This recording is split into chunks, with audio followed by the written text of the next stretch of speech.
menerima bantuan hutang dari Cina.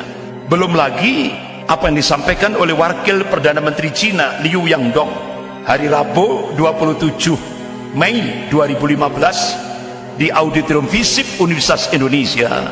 Konsekuensi Indonesia mendapatkan bantuan hutang dari Cina tahap pertama 647 triliun, itu konsekuensinya 10 juta rakyat Cina daratan wajib masuk ke Indonesia, target 2020. Sementara Duta Besar Cina untuk Indonesia itu menyampaikan di depan wartawan, jadi beliau menyampaikan per tahun rakyat Cina daratan yang masuk ke Indonesia itu 2 juta per tahunnya. 2020 genap 10 juta. Dan itu mereka memang di permukaan ngakunya buruh, tapi itu mayoritas tentara merah. Bahkan pemerintah menyiapkan 19 bandara untuk menyambut 10 juta rakyat Cina daratan itu. Inilah konsekuensinya. Bahkan ketika Indonesia berubah kiblat ke Cina, wajib Indonesia sebagaimana terungkap dalam nota diplomatik kode referensi Beijing 1448. Jadi Cina akan melakukan akselerasi percepatan untuk menjadikan Indonesia menjadi negara sekuler. Nah, apakah sudah dilaksanakan? Sudah. Ketika pemerintah mengangkat Kepala Badan Pembinaan Ideologi Pancasila Profesor Yudian Wahyudi, langsung di publik menegaskan agama musuh terbesar Pancasila.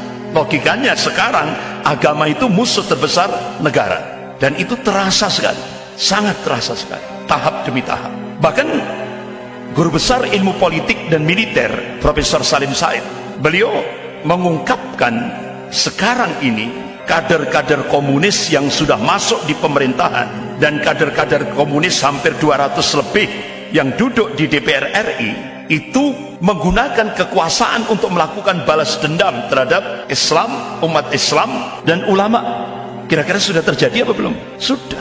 Jadi Kongres Partai Komunis Cina tahun 1986 itu menjadikan Indonesia menjadi bahan kajian. Hasil daripada Kongres Partai Komunis Cina tahun 86 itu menyebutkan ada 3 hambatan Cina untuk melakukan penetrasi ke Indonesia. Pertama, regulasi dan doktrin anti komunis, TAP MPRS nomor 25 tahun 66, Undang-Undang nomor 27 tahun 99. Ini sudah dijebol lewat RUU HIP. Poin kedua, positioning Pancasila sebagai musuh komunis juga dijebol lewat RUU HIP. Puncaknya disahkan Undang-Undang Omnibus Law, jebol sudah kedua-duanya. Makanya setelah RUU HIP dimunculkan, Undang-Undang Omnibus Law disahkan, siapa yang terbang ke Cina? The real presiden. Artinya apa? Petinggi-petinggi Cina, petinggi-petinggi Partai Komunis Cina benar-benar sangat gembira sekali. Artinya apa? Indonesia taat sekali apa yang sudah ditetapkan oleh Cina. Kemudian poin ketiga, sikap anti komunis di kalangan umat Islam Indonesia masih kuat, dan satu-satunya tokoh yang paling ditakuti oleh Partai Komunis Cina dan 9 naga itu seperti yang diungkapkan oleh pakar politik dari Universitas Indonesia, yaitu Dr. Syahganda Nainggolan yang sekarang ditahan. Itu beliau menyampaikan satu-satunya yang paling ditakuti oleh Partai Komunis Cina dan 9 naga adalah Habib Rizik Syihab. Makanya beliau target untuk dibunuh. Upaya pembunuhan terhadap beliau itu sudah 11 kali, terakhir pakai sniper. Kemudian beliau hijrah ke Mekah Al-Mukarramah. Makanya strategi ketiga ini, Presiden Cina memerintahkan kepada Indonesia untuk menghadapi Habib Rizik Syihab ini. Perintah Presiden Cina pakai hard power, kekuatan kekerasan. Itu perintah Presiden Cina Xi Jinping, bukan rahasia lagi, sudah banyak tokoh-tokoh yang tahu ini. Kemudian strategi kedua untuk poin ketiga ini, yaitu pakai strategi divide et impera, adu domba antar ormas-ormas Islam, adu domba antara sesama muslim dengan biaya 20 triliun, DP-nya 1,5 triliun, dan itu sudah diterima.